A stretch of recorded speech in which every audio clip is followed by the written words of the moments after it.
Hello friends, Radhe Radhe. આજે હું લઈને આવી છું ગરમીમાં શરીરને ઠંડક અને એનર્જી આપતું એકદમ રોયલ ડ્રિંક. તો આજે આપણે બનાવવાના છે ઘરે જ માર્કેટ સ્ટાઇલ ક્રીમી અને ટેસ્ટી બદામ શેક. તો ચલો રેસીપી સ્ટાર્ટ કરીએ. સૌ પ્રથમ મેં 20થી 25 નંગ જેવી પલાળેલી બદામ લીધી છે. બદામને કલાક માટે ગરમ પાણીમાં પલાળી દીધી હતી. હવે જે બદામની ઉપરની જે છાલ છે એને આપણે કાઢી લઈએ. આવી રીતે આપણે બધા બદામની છાલ કાઢી લેવાની છે.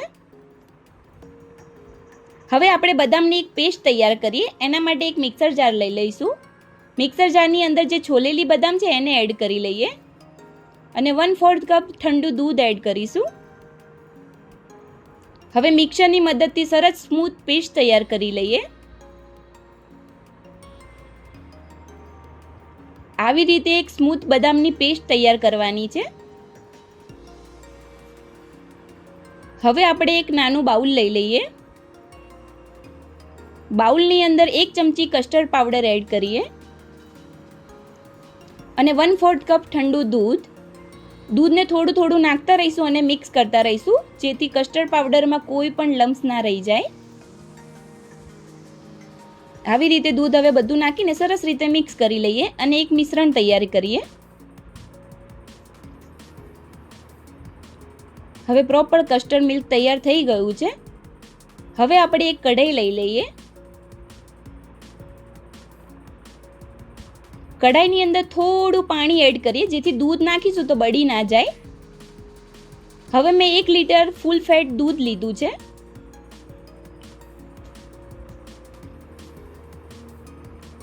હવે દૂધમાં આપણે અડધો કપ જેવી સુગર એડ કરીએ અને સુગર તમારા સ્વાદના અનુસાર તમે ગળ્યું ખાઈ શકો એટલી સુગર એડ કરી શકો છો.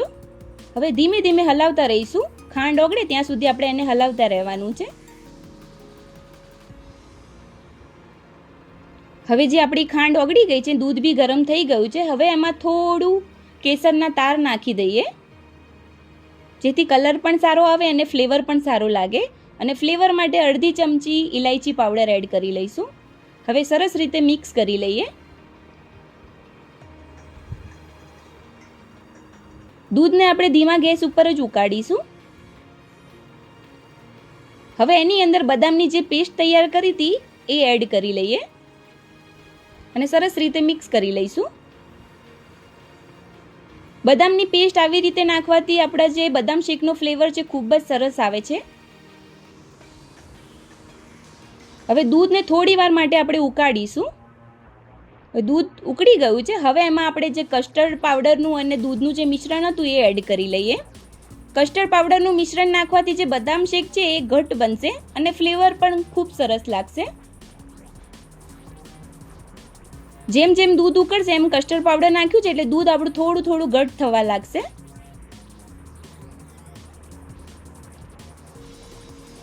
હવે જે આપણું દૂધ છે એ ઘટ થઈ ગયું છે. હવે આપણે ગેસનો ફ્લેમ બંધ કરી દઈએ અને દૂધને થોડી વાર માટે ઠંડુ થવા દઈએ.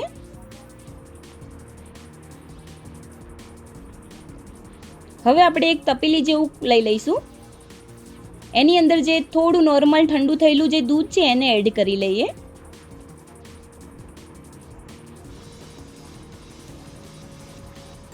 હવે આ દૂધને આપણે ઢાંકીને 2 કલાક માટે ફ્રીજમાં મૂકી દઈશું ઠંડુ થવા માટે. હવે જે આપણું દૂધ છે એ ઠંડુ થઈ ગયું છે 2 કલાક પછી.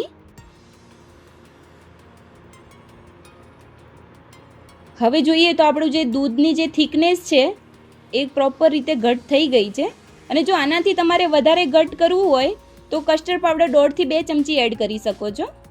હવે ઉપરથી એમાં બદામની કતરણ એડ કરી લઈએ.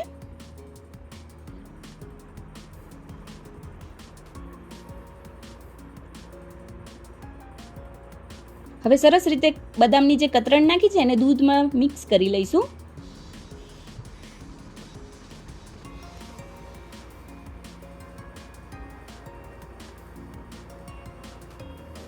હવે આપણો જે ઠંડો બદામ શેક છે એ તૈયાર થઈ ગયો છે. હવે આપણે એક પ્લેટમાં કાચના ગ્લાસ લઈ લઈએ. હવે જે આપણો ઠંડો બદામ શેક તૈયાર થયો છે એને સર્વ કરી લઈશું. બદામ શેકને ઠંડો પીવાથી ખૂબ જ ફ્લેવર સારો આવે છે. તમે પણ આ રીતે જરૂરથી એકવાર ટ્રાય કરજો બદામ શેકની રેસીપી. ખૂબ જ સ્વાદિષ્ટ અને ટેસ્ટી બનશે. તમે આની અંદર આઈસ્ક્રીમ પણ એડ કરી શકો છો. હવે ઉપરથી ગાર્નિશ માટે બદામ કતરણ એડ કરી લઈએ, જેથી પ્રોપર બદામ શેકનો લુક આવી જાય. હવે ઉપરથી થોડું કેસરના તાર એડ કરી લઈએ ગાર્નિશ માટે.